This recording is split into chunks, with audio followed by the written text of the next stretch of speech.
አዳኝቱን ውሻ ነከሰቻት በግ አንተ አይቸግርህም ከፍ ስታረግ።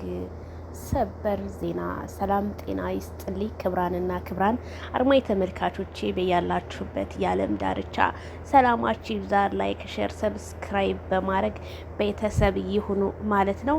እንግዲህ ሩታ በጠዋቱ እየዘፋፈነች በቲክቶኳ ላይ መታለች ማለት ነው።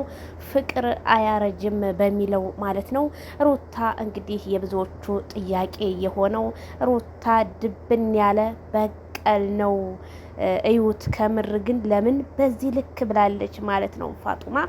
ፋጡማ በነገራችን ላይ ሩታ ላይ ያላት እንትን በጣም ብዙ ሰው አስተያየት ሲሰጣ ያለው ፋጡማ ደግሞ እንደው በጣም ለየት ያለ ነው። እንደው ሩታን ጫን የምትያት ነገር ይገርመኛል። እና ለማንኛውም ለሰው ልጅ በቀል ምንም አይሰራም። ዛሬ እንሙት ነገ እንሙት ሳናቀው ማለት ነው። ደግሞ ለየትኛው ጊዜ ማለት ነው። አሁን ላይ እኮ እንትና ሞተ እንጂ እንትና ዳነ የሚል ነገር አንሰማም በዜና እንኳን ማለት ነው። እና ይሄንን ያህል በቀል ለሰው ልጅ እኔ ይሄንን ያህል በቀል ታደርጋለች ብዬ ሩታ አልመኝም ማለት ነው። እንግዲህ ማይክል ጃክሰን እንደዚህ ስትስመው ሩታ በፍጹም ይሄንን ነገር እንዴት አደረገችው? ትናንትና እንደዛ ብዙ ስታመነጫጭቀው ነበረ። ይሄንን ማድረጓ ደግሞ ትክክል አይደለችም። አብርሃም እኮ የሚያስፈልጋት ነገር አልነበረም። እኛ ብዙ ለሷ ስንከራከርላት የነበርን ልጆች በማለት ብዙ አድናቂዎቿ እንግዲህ ዛሬ ሌሊቱን ተከፍተዋል ማለት ነው። ይሄንን ያህል ሴት ልጅ ሆና እንዴት ራሷን ዝቅ ታረጋለች? እንዴት ወንድ ልጅ ሄዶ ይለምን እንጂ ሴት ልጅ እንዴት እንደዚህ ትለማመጠዋለች? ይሄው እንደ ህጻን ልጅ ነው። አረ በቃሽ እንዴ! እንደው ይሄ ጉንጭ ፈረደበት እኮ። ቀን ቀን ሄርሜላ ማታ ማታ አንቺ በቃ ሩታ ርቀሽን ያዥ በቃሽ አላት እንዴ! በጣም እኮ እንትን አለችውና ይሄ የአብርሃም በቃ እንደ ማስቲሽ እኮ እየተሳበ እኮ ነው። በጣም ሳማችሁት ያም ይመጣል ይስማል። አብርሃም እንዴ ለጉንጫ አንዳንዴ ማሰብ እያደረክለት እንጂ ሰብለት ማይክል ጃክሰን እንዴ። ሩታ አሁን ይሄንን አድርጋ አሁን ቻው በቃ ልሄድ ነው ልሳፈር ነው በማለት እንግዲህ በጧቱ ሙዚቃ ላይሆን ነው ወይ እያለች እንግዲህ ስቶሪዋ ላይ ፖስታለች ማለት ነው። ሩታዬ መልካም ጉዞ ማለት ነው። ወዴት ነው ግን ሩታ የምትሄደው? የብዙዎቹ ጥያቄ ነው። ወዴት ልትሳፈር ነው? ምንድነው ይሄ ሻንጣ እየያዟ?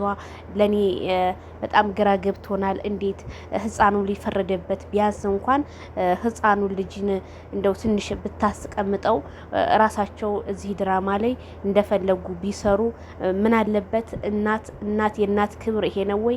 ሴት ልጅ በአደባባይ ላይ ወጣ ምንም የፈለገው ነገር የፈለገው ባሏ ቢሆንም የሰው ልጅ ይቅርታ አንዴ ከተባባሉ ይሄንን ያህል ወንድን ተንበርክካ ይቅርታ የምትለው ምን የወንድ እንትን ነው ወይ? በቃ ወንድ አብርሃም ነው ወይ ምናምን ለምትሉ ልጆች ማለት ነው። አብርሃም ብቻ አይደለም ወንድ፣ በነገራችን ላይ ብዙ ወንዶች አሉ። ግን አብርሃም ባሏ ስለሆነ አብርሃምን የሚተካ እንደው ስለሌለ አብርሃም ማለት በጣም ጸባየኛ አብርሃም ማለት እኔ እንጃ። እንደዚህ ሶሻል ሚዲያ ላይ እንደምታዩት ከካሜራ በስተጀርባ ደግሞ በጣም ለብዙ ሰዎች መልካም ነገርን የሚውል በጣም መልካም ሰው በጣም በቃ እንደዛ ነው አብርሃም ማለት። ስለዚህ ሩታ ይሄንን መሰጠቷ በነገራችን ላይ መታደል ነው። ተመርቀሽ ነው፣ እውነት ተመርቀሻል። በቃ ቪዲዮ የሚመጡበትን ቪዲዮ ትክክል ባይሆንም ሰው ቢያስከፋም እነሱ ግን ይመጥነናል ለእድገታችን ይሄ ነው የሚያስፈልገው ብለው እስከሰሩ ድረስ ማንም ሰው ተጠያቂ ሊሆን አይችልም። በዙሪያቸው ያሉ ሰዎች እንኳን ቢሆኑ እነሱ ምንም የሚያገባቸው ታሪክ የለም። እነሱ ራሳቸውን በቃ እንዲሰሩ እንጂ ሌላ ነገር ይኖራል ተብሎ አይደለም ቤተሰብዬ ማለት ነው። እኔ በዚህ አጋጣሚ በጣም ብዙ ሰው ሶሻል ሚዲያ እንግዲህ የአብርሃምም የሩታም አድናቂ በሙሉ ማለት ነው ይሄን ነገር አትስሩ፣ በቃችሁ፣ ሰላም ይምጣ፣ አመት ሞላቸው እነሱ እንደሆነ ማንንም አይሰሙም። ስለዚህ ትዳር በእንደዚህ አይነት አይደለም። እናትም መጣ፣ አባትም መጣ፣ እህትም መጣች፣ አክስትም መጣ፣ አጎትም መጣ ሲባል ምንም እስከዛሬ እንኳን አንድ ሰው እንኳን ልጆቹን ባንድ እንዲሆኑ ያደረገ የለም። እኔ እንዳየሁት ከቡታጅራ ሁሉም የተለያየ ቻናል እየከፈተ እየመጣ ነው እየሰራ ያለው ካልዳኔ ሞት። ግን እኛ ለይታችሁ አንዳንድ ሰዎች አሁን እንኳን በጾሙ እንኳን እና ቤላን ምናምን እነሱ ምን ያድርጉ? ሩታና አብርሃም ናቸው ይሄንን ስራቸውን መስራት ያለባቸው። ራሳቸውን ማስከበር ያለባቸው ራሱ ነው። እና ባልተቤት ራሱን ካላስከበረ ማን እንዲያከብርለት ትፈልጋላችሁ? የሚዲያ ሰው መጥቶ የሚዲያ ሰውማ ጥሩ ስራ ከሰራህ ጥሩ ስራ ሰራ ይልሃል፣ ጥሩ ስራ ካልሰራህ ደግሞ ገደል ግባ ይልሃል። ሌላ ምንም የሚልህ ታሪክ የለም። ስለዚህ ራስን እንደማስከበር ምን አለ። ይሄ ቪዲዮ ተጠያቂ የሚሆኑት ነገ ጧት አብርሃምና ሩታ ናቸው። ምክንያቱም ነገ ልጃቸው ሲያድግ እናቴ ምን ነበረች፣ አባቴ ምን ነበረ፣ በተለያዩ ቦታዎች ላይ በሰፈር በትምህርት ቤት ልጁን እናት እንደዚህ እኮ ነበረች፣ ይሄው ብዙ ወንድ ሲስማት ነበረ። ለምን ያንን ልጅ እንኳን ለማስረዳት በጣም ብዙ ጊዜ ነው የሚፈጅባቸው። ተጽዕኖ ይፈጥርበታል ልጁ። እንዴ እናቴ እንደዚህ ነበርሽ እንዴ፣ አባቴ እንደዚህ ነበራችሁ እንዴ፣ እንደዚህ ነበር ስትጋቡ የነበራችሁት። ከዛ ልጁስ ምን ይሆናል?